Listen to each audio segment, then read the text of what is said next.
কেন কিরাম চললো? আমার এই তারাবি এই 1 মাস চলবে না কিরাম, আমি বলে দিছি না, কোন কিরাম কোন টিভি চলবে না, এক কথা শেষ, রমজান মাস। দর্শক, 12 ফেব্রুয়ারি নির্বাচনের মাধ্যমে জিতে ভূমিধস বিজয়ের মাধ্যমে ক্ষমতায় গিয়েছে বিএনপি। বিএনপি সরকার গঠন করেছে, সরকার গঠন করে মন্ত্রিসভা গঠন করেছে, বিএনপি তার কার্যক্রম চালাচ্ছেও। বিএনপি যখন ক্ষমতায়, তখন কুষ্টিয়াতে দেখা গেল ছড়ি ঘোরাচ্ছেন জামাতের এমপি আমির হামজা। জামাতের এই বিতর্কিত এমপি হওয়ার আগেই যদি বিতর্কিত, এমপি হওয়ার পরে বিতর্ক এই প্রথম তৈরি করলেন তিনি। এমপি হওয়ার আগেই তিনি বিতর্কিত, নানাভাবে ভার্সিটির ছেলেদের, জাহাঙ্গীরনগর ভার্সিটির ছেলেদের মদ দিয়ে কুলি করিয়েছেন তিনি। অনেক কিছু আমরা দেখেছি। অনেক কথা বলে সেগুলো থেকে তিনি আবার পরবর্তীতে ক্ষমা চেয়েছেন। ধর্মের অনুভূতিতে আঘাত লাগে এরকম কর্মকাণ্ড, এরকম কথাবার্তা তার মুখ থেকে আমরা শুনেছি।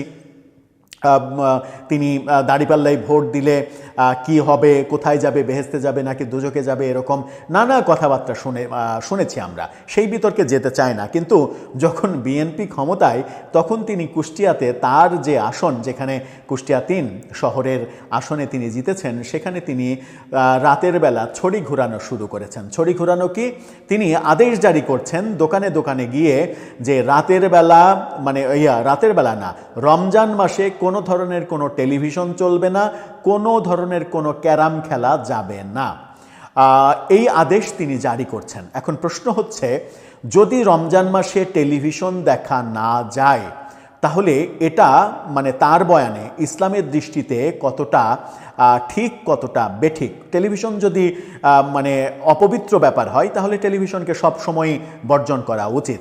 আবার ক্যারাম খেলা যদি ইসলাম বিদ্বেষী হয়, তাহলে ক্যারাম খেলাকে বাংলাদেশে অবৈধ ঘোষণা করা উচিত। তার বরং সংসদে যাওয়ার যেহেতু তার মানে সুযোগ হয়েছে, তিনি সংসদে গিয়ে বলতে পারেন যে ক্যারাম খেলা অবৈধ ইসলামের দৃষ্টিতে। তিনি রেফারেন্স দিয়ে বলতে পারেন যে এটাকে অবৈধ ঘোষণা করুক।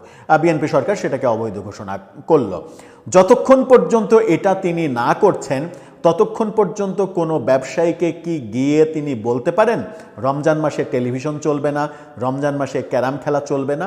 সেই কাজটাই তিনি করিয়েছেন, এবং সাথে পুলিশ নিয়ে গিয়ে পুলিশের বড় কর্তাকে দিয়ে এই কাজগুলো তিনি নিজে সশরীরে করিয়েছেন, যে ভিডিওটুকু আপনারা শুরুতেই দেখেছেন। চলুন একটু আলোচনা করে বোঝার চেষ্টা করি যে তিনি কোথায়, কিভাবে এই কাজ করলেন, এই কাজের প্রেক্ষিতে কি ঘটনা ঘটল কুষ্টিয়াতে। থাকবেন পলিটিক্স টিভির নিয়মিত আয়োজনে।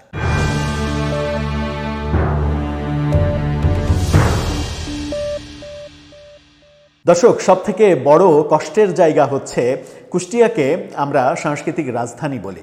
সাংস্কৃতিক রাজধানীর সংস্কৃতি চর্চা করা মানুষগুলো, শহরের মানুষগুলো, যে শহরে লালন ফকির শুয়ে আছেন,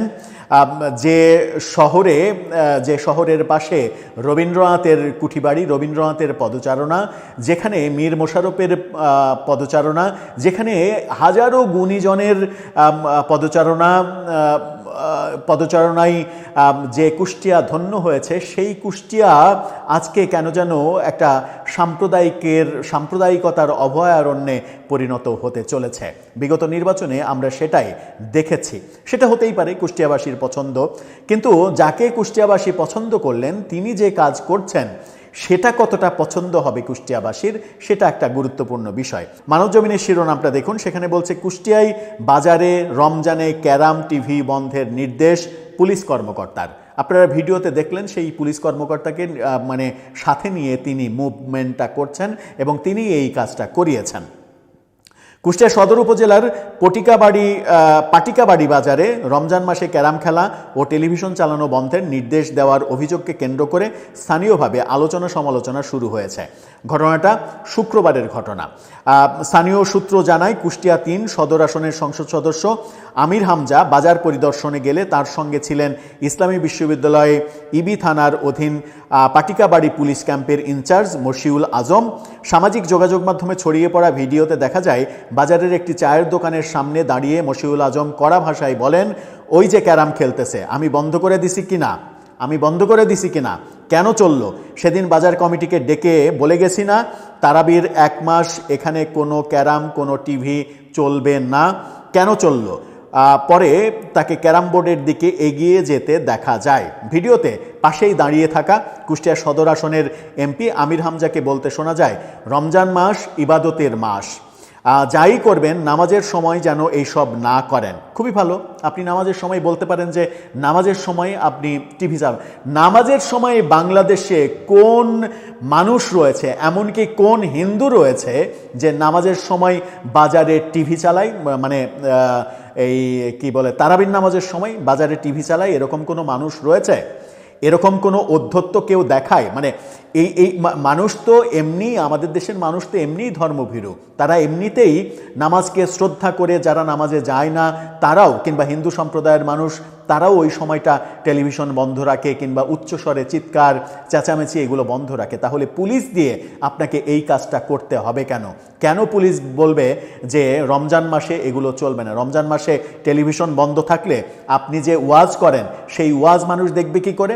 রমজান মাসে টেলিভিশন যদি বন্ধ থাকে তাহলে সেহরির যে টাইম, আজান এবং মানে আজান, সেহরের আগে তেলাওয়াত, ইফতারের আগে তেলাওয়াত, ইফতারের আজান, এগুলো মানুষ দেখবে কি করে? এগুলো মানুষ জানবে কি করে? রমজান মাসে বিশেষভাবে আয়োজন করা হয় যে কোরআন তেলাওয়াত সহ বহু ইসলামী প্রোগ্রাম, সেগুলো মানুষ দেখবে কি করে? মানে টেলিভিশনই বন্ধ করে দেবেন আপনি রমজান মাসে। আপনি ক্যারাম খেলা কোথায়, মানে কোথায় লেখা আছে, ইসলামের কোন বিধানের লেখা আছে যে ক্যারাম খেলা যাবে না, ক্যারাম খেলা হারাম কিংবা ক্যারাম খেলা ইসলাম নিষিদ্ধ? এরকম যদি থেকে থাকে, আমার জ্ঞানের সীমাবদ্ধতা থাকতে পারে, আপনি সেগুলো নিয়ে সংসদে বলেন, ক্যারাম খেলাকে অবৈধ ঘোষণা করে দেন, তাহলেই তো হলো। এই মানে কি বলবো, যে এই শোডাউন করার তো কোনো প্রয়োজন হয় না। তিনি বলছেন যে মানে একটি চায়ের দোকানে মানে সেখানে বলছেন যে নামাজের ঘটনার পর দিন রাত 8টার দিকে বাজার ঘুরে দেখা যায় বেশিরভাগ ব্যবসা প্রতিষ্ঠান বন্ধ রয়েছে, কেউ কেউ দোকান খুললেও শাটার আংশিক নামানো ছিল। একটি চায়ের দোকানে টেলিভিশন চালু থাকলেও ক্যারাম খেলা বন্ধ দেখা যায়। ওই দোকানের মালিক বলেন, আমার এখানে কয়েকজন নিয়মিত বসেন, তারা একটু টিভি দেখেন। এ সময় স্থানীয় জনপ্রতিনিধি কাশেম মেম্বার এখানে এসে বলেন, হঠাৎ করে এভাবে সব বন্ধ করে দেওয়া ঠিক নয়, তরুণদের কিছু বিনোদন দরকার। চেয়ারম্যান মেম্বাররা মাঝে মধ্যে খেলতে আসেন। সব মানে এই স্থানীয়দের দাবি সংশ্লিষ্ট পুলিশ কর্মকর্তা মাঝে মধ্যেই মসজিদে ওয়াজ করেন। অভিযোগের বিষয়ে জানতে চাইলে মশিউল আলম বলেন, এটি ইসলামের প্রতি সম্মান প্রদর্শনের বিষয়, কারো বিরুদ্ধে কোনো ব্যবস্থা নেওয়া হয়নি। তিনি আরও দাবি করেন, ওপর মহলের নির্দেশেই তিনি এই কথা বলেছেন। উপর মহল মানে আমির হামজা, তার উপর মহল তো আমির হামজা, তার উপর মহল নিশ্চয়ই বিএনপি সরকার না। মানে তিনি এখনও মনে করছেন তার উপর মহল হচ্ছে আমির হামজা, যার নির্দেশে তিনি এই কাজ করেছেন, মানে চোটপাট করেছেন ব্যবসায়ীদের উপরে। তবে ইসলামী বিশ্ববিদ্যালয় থানার ভারপ্রাপ্ত কর্মকর্তা ওসি মাসুদ রানা জানান, এ ধরনের কোনো নির্দেশনা অধস্তনদের দেয়া হয়নি। তার মানে তিনি নিশ্চিত করে আমির হামজার দলের লোক এবং আমির হামজার চাটুকারিতা করেই এই কাজগুলো তিনি করেছেন, তাকে খুশি করার জন্য। ওসি বলছেন এরকম কোনো নির্দেশনা দেওয়া হয়নি।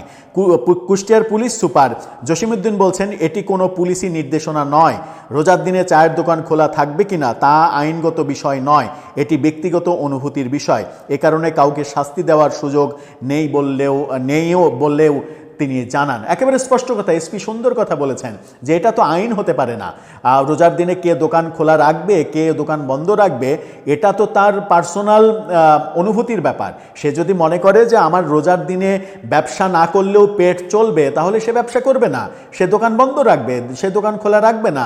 সে যদি মনে করে যে আমার মানে টেলিভিশন বন্ধ রাখলে খরিদ্দার না আসলেও আমার চলবে, আমার চায়ের দোকানে মানুষ এমনিই চা খাবে, তাহলে সে বন্ধ রাখবে।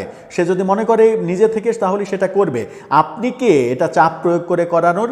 আপনি তো কেউ না, আপনি তো এই চাপ প্রয়োগ করতে পারেন না, আপনি তো এই দেশটাকে তালেবানি শাসনে রূপান্তরিত করতে পারেন না। তাহলে বাংলাদেশেও নিয়ম করেন, ওই যে তালেবানরা নিয়ম করেছে যে স্ত্রীকে মারতে মারতে হাড্ডি গুড্ডি না ভাঙা পর্যন্ত ওইটা কোনো অপরাধ হবে না, যখন হাড় ভেঙে যাবে তখন ওইটা মানে বিচারের যোগ্য হবে।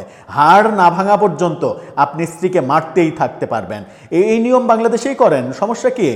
মানে বুঝছি একটা একটা ব্যাপার তো রয়েছে, মানে আপনারা ক্ষমতায় আসলে এটা যে করতেন এটা বোঝাই যাচ্ছে। ক্ষমতায় না এসেই একটা একটা আসনের সংসদ সদস্য হয়েই যখন ছড়ি ঘোরানোর চেষ্টা করছেন যে ব্যাপারটা আসলে সরকারের নীতির উপরে নির্ভর করে, সেইটাকে ওভারটেক করে আপনি ছড়ি ঘোরানোর চেষ্টা করছেন। এলাকার তরুণ সমাজ ক্যারাম খেলার ব্যাপারে আপনি যদি তাদেরকে ক্যারাম খেলতে বাধা দেন, তাহলে তাদেরকে ইনডাইরেক্টলি বলছেন যে যা বাবা তোরা গোপনে যে মদ খা, গোপনে যে জোয়া খেল, গোপনে যে ইয়াবা খা, মানে মাদকে আসক্ত হয়ে যাক, খেলাধুলা না করুক। এটাই তো মিশন, এটাই।